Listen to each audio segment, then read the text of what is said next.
Ligne droite, vue de haut, Maud Koffler. Et on commence cette vue de haut avec nos deux invités, Jean-Frédéric Poisson et Sandrine Dogorsuch. Merci à tous les deux d'être avec nous ce matin. On va parler du projet de loi sur l'euthanasie qui revient à l'Assemblée début janvier. Il sera examiné à l'Assemblée nationale à partir du 27 janvier à la demande de la présidente de l'Assemblée nationale, Yaël Braun-Pivet. L'Assemblée est prête à avancer sur ce nouveau droit attendu par tant de Français. Il est temps, a-t-elle déclaré. Alors je vais vous poser la question à tous les deux si vous voulez bien. Est-ce qu'il est vraiment temps de revenir sur ce projet, Sandrine Dogorsuch? C'est-à-dire que le Premier ministre a annoncé vouloir reprendre effectivement la réflexion législative, ce qui peut s'entendre, mais il ne faut pas qu'il reprenne le texte interrompu en fait par la dissolution, puisque c'est un texte le plus permissif du monde. Il se rapproche du modèle canadien. C'est-à-dire c'est le flou procédural, il n'y a pas de clause de conscience pour les pharmaciens, il n'y a pas de protection pour les soignants. Et puis, il faut savoir aussi qu'en France, la problématique, c'est surtout un manque de développement de soins palliatifs. Voilà, vous avez actuellement 500 personnes qui meurent sans accéder aux soins palliatifs. Voilà, donc il faut d'abord traiter ce sujet-là et mettre les moyens budgétaires et les moyens financiers. Alors j'ai très mal fait mon travail parce que j'aurais dû vous présenter quand même pour commencer. Merci. Sandrine Dogorsuch, vous êtes députée du Rassemblement national de la 3e circonscription des Pyrénées-Orientales et vous êtes membre de la Commission des affaires sociales et de la Commission spéciale pour l'examen du projet de loi relatif à l'accompagnement des malades et de la fin de vie. Et puis Jean-Frédéric Poisson, je ne vous présente plus, vous êtes président de Via la Voix du Peuple, ancien maire de Rambouillet, ancien député des Yvelines. Donc je vous pose également cette question, Jean-Frédéric Poisson, est-ce qu'il est vraiment temps de revenir sur ce projet de loi ? Non. Non, évidemment qu'il n'est pas temps de revenir dessus. Bonjour d'abord, mon cher Maud, bonjour à tous. Il n'est pas temps d'abord parce que c'est un texte mortifère, c'est un texte criminogène. C'est simple, la législation sur l'euthanasie, le suicide assisté, ça consiste à faire entrer dans le droit français l'autorisation pour quelqu'un de tuer une autre personne en dehors d'une situation de légitime défense. Voilà ce que c'est. Alors on peut tortiller du popotin, on peut faire semblant, on peut dire ah non c'est pas tout à fait ça. Si c'est ça. Donc si vous faites entrer dans le droit français l'autorisation de tuer quelqu'un en dehors de situation de légitime défense, eh bien c'est une transgression sans équivalent. Et c'est une transgression qui remet en cause en principe la possibilité même de vivre en société, parce que si j'ai le droit de vous trucider en dehors des situations de légitime défense, la vie va devenir très compliquée. D'ailleurs, elle devient déjà très compliquée. Oui. Donc, premier élément, donc il n'y a jamais urgence à inscrire des transgressions de cette ampleur et de cette nature dans le droit. La deuxième chose, c'est que c'est une loi violente. Madame le député, chers collègues, vient de dire à l'instant que l'urgence était le développement des soins palliatifs et qu'il n'y en a pas d'autres. C'est ça l'urgence. Tout simplement parce que, en plus des qualités intrinsèques des soins palliatifs, les soins palliatifs déploient de la douceur, alors que l'euthanasie déploie de la violence. Est-ce que nos auditeurs peuvent s'interroger sur le point de savoir si nous avons davantage aujourd'hui besoin de douceur et de solidarité que de violence et de brutalité? Troisièmement, alors là, je pouffe, urgent, mais il n'y a pas. La réduction des dépenses de l'État est urgente. Le fait de trouver des solutions de paix en Russie, en Ukraine est urgente. Le fait de trouver le moyen de réaménager les métropoles et de rééquilibrer le territoire est urgente. Les solutions pour éviter que 60 000 entreprises ferment par an en France sont urgentes. Ça, c'est urgent. Ouais. Il n'y a rien d'urgent à faire revenir un texte dont, comme disait très justement Madame le député, qui fait de la France un pays qui est un pays barbare, tout simplement. C'est déjà pas facile, mais voilà. Le premier texte qui avait été examiné au printemps devait légaliser le suicide assisté, dans certains cas l'euthanasie, avec de strictes conditions bien sûr, et sans employer ces termes. On préfère parler d'aide active à mourir. Ce combat sémantique, vous venez d'en parler, Jean-Frédéric Poisson. Il est important, Sandrine Dogorsuch, de remettre les bons mots à leur juste place, surtout dans ce débat. Oui, il ne faut pas mentir aux Français. On peut appeler très bien ce texte euthanasie ou suicide assisté, tout simplement. Le texte qui a été présenté en fait à l'Assemblée, il était scindé en deux. Alors vous avez une première partie, c'est pour soigner, et une deuxième partie pour donner la mort. Ouais. On ne peut pas mélanger les deux, c'est impossible. Et puis, je voudrais revenir quand même sur la problématique de ces moyens humains et budgétaires. Parce que vous aviez 3 lois qui existent et qui n'ont pas été appliquées parce que justement par manque de moyens financiers. Là, il est annoncé un plan décennal de 100 millions sur 10 ans. Pour rattraper le retard, ça ne suffira pas pour que ça soit effectif en 2034. Tout simplement, il faudrait le doubler et éventuellement consacrer une enveloppe pour l'intégrer dans le budget de la sécurité sociale. Hmm. Une fin de vie réussie est une fin de vie accompagnée affectivement, médicalement et sans souffrance. La dissolution ayant empêché la suite de l'examen de ce texte, est-ce que vous attendez du nouveau Premier ministre, Michel Barnier, par exemple, qui s'y oppose, sachant qu'il s'est dit favorable à une reprise du texte sur la fin de vie au moment où il a été interrompu, Sandrine de Gorsuch? Pas au moment où il a été interrompu. Il faut refaire le texte du départ et surtout avoir un accès sur le développement de ces soins. Les Français attendent d'être soignés. C'est la priorité. Je vous dis, il faut remettre ces moyens humains et financiers en permanence. Ça fait des années que ça dure. Vous savez, 73% des Français ont peur. Ont peur de tomber malade, ont peur de ne pas être soignés. C'est quand même il ne faudrait pas d'ailleurs que ça soit un manque d'aide active à mourir, soit une alternative au manque de soins en France. Hmm. Et, c'est quand même, je dirais, la France, la France n'est pas conçue pour une euthanasie ou un suicide assisté. La France, on a un système de santé le plus efficace au monde, mais il est en berne et ça va rendre les Français vulnérables. Voilà, ils ont peur de ne pas être écoutés, ils ont peur de ne pas être soignés, ils ont peur de mourir, tout Vous, simplement. vous avez reçu une consigne de vote pour ce projet de loi en particulier, Sandrine Sogorfuge, ou pas? Alors, quand c'est un texte de société, nous n'avons pas de consigne de vote, Ouais. mais j'ai trouvé que certains députés étaient pour le texte au départ et au fur et à mesure des débats se sont rendus compte que le problème était à la base un manque de soins. Hmm. Jean-Frédéric Poisson, aujourd'hui, selon l'IFOP, 9 Français sur 10, c'est-à-dire environ 92%, se déclarent favorables à l'euthanasie lorsque le patient atteint d'une maladie insupportable et incurable en formule la demande. Sur le recours au suicide assisté, c'est-à-dire l'autorisation pour les personnes souffrant de maladies incurables de s'administrer un produit létal sous la supervision d'un médecin, c'est le même constat. 89% des Français approuvent l'autorisation de cette pratique. Est-ce que ces chiffres vous inquiètent, Jean-Frédéric Poisson?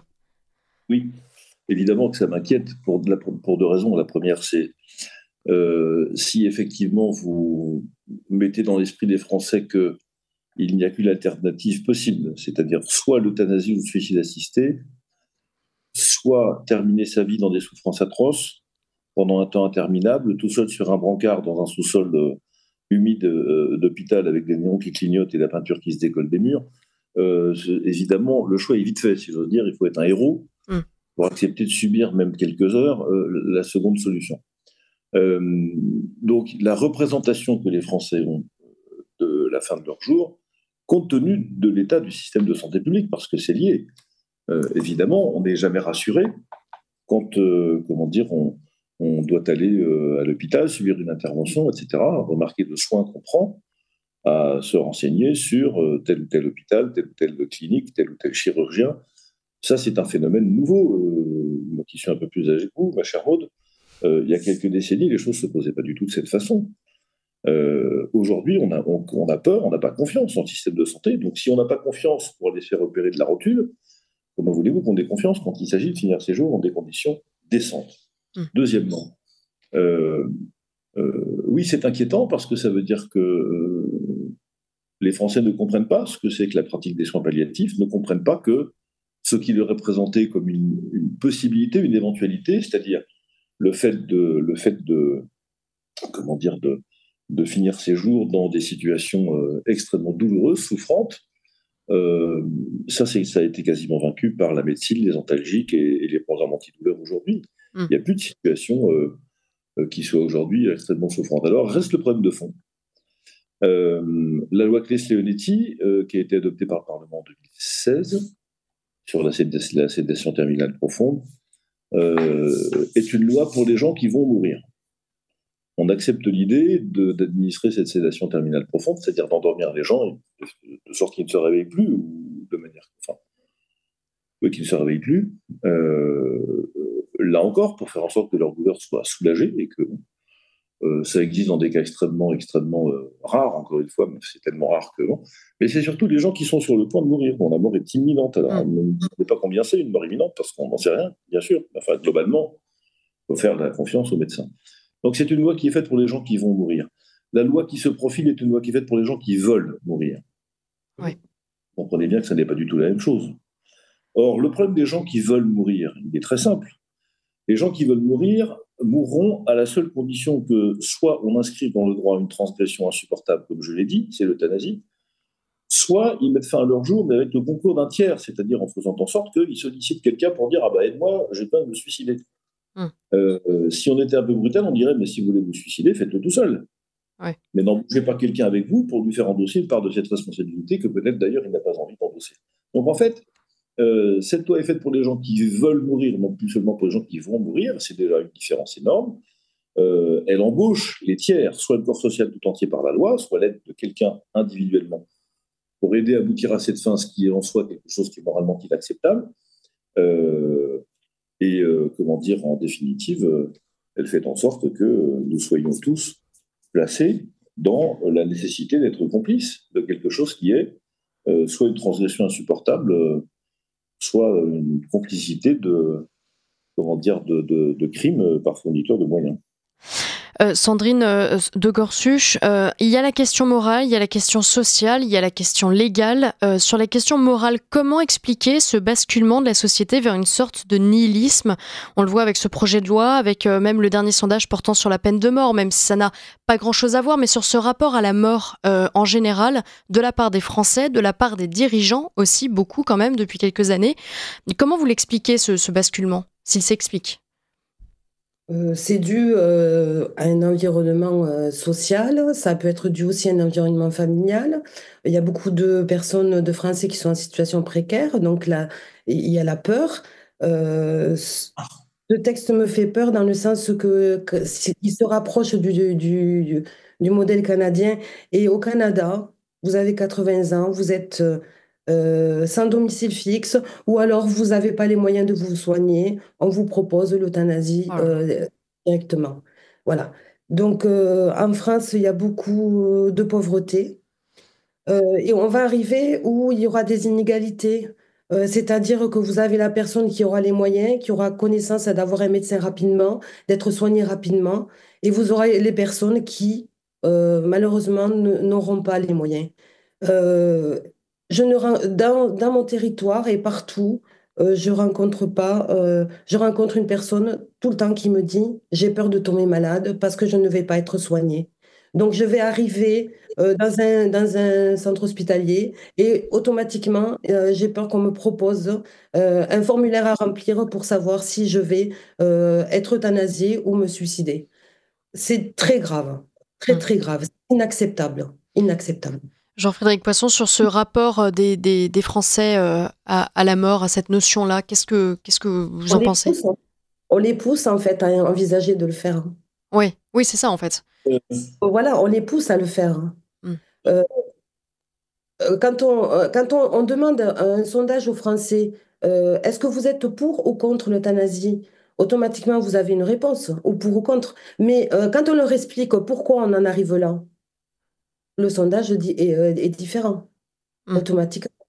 Il y a un manque de communication, si vous voulez, par rapport à ça. Et puis la dignité. La dignité en fin de vie, ce n'est pas seulement synonyme de choix de mourir. C'est aussi une condition de vie permettant de vivre jusqu'au bout avec respect et soutien. Ouais. Voilà. On n'est pas conçu pour ça. Les conditions, en fait, c'est renoncer à améliorer les conditions de vie des plus vulnérables, hein, et c'est renoncer à ce devoir de solidarité. Jean-Frédéric Poisson, sur cette notion. Vous pouvez, enfin, c'est pas surprenant, vous ne pouvez pas expliquer sans cesse aux gens qu'en fait la vie humaine a une valeur relative. On le voit dans les questions qui touchent au début de la vie. Que en fait finalement, les individus, quand ils sont devenus adultes, sont la proie des marchés parce qu'on peut les déplacer, les licencier, s'en servir comme des pions. Bon, expliquer aux gens qu'on a le droit d'acheter des bébés sur Internet en choisissant ces options comme pour une voiture. Vous ne pouvez pas expliquer tout ça d'un côté et dire que tout ça, ce monde-là, c'est formidable. Et d'un autre côté, leur demander d'avoir une conscience juste de la valeur de la vie individuelle, y compris de la leur propre. Enfin, mettons-nous un moment à la place de n'importe qui, comme une espèce d'entonnoir, comme on gaverait des oies en vue de Noël. Je suis très favorable au foie gras à Noël. Mais on leur dit voilà, alors la valeur de la vie, au début, ça n'a aucune importance. À la fin, avec l'euthanasie, ça n'a aucune importance. Au milieu, ça n'a aucune importance. Vous valez ce qu'on vous achète ou ce qu'on vous vend.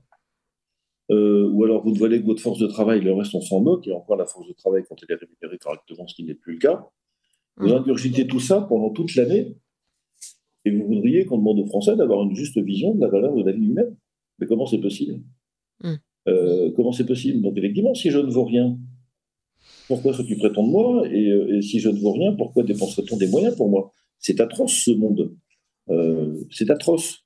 Et je comprends très bien l'angoisse terrible des gens face à laquelle ils considèrent comme une solution, après tout, pas si pire, comme dirait l'autre, de mettre fin à leur jour ou de faire mettre fin à leur jour si jamais ils ont un problème grave. Tout ça, ça se comprend, c'est terrible. Je suis évidemment infiniment opposé à ça, et vous le savez bien, je mène le bagarre pour le respect de la dignité humaine, de la conception à la mort naturelle depuis longtemps, parce que je ne crois pas qu'il y ait d'autre façon d'organiser la société, en fait.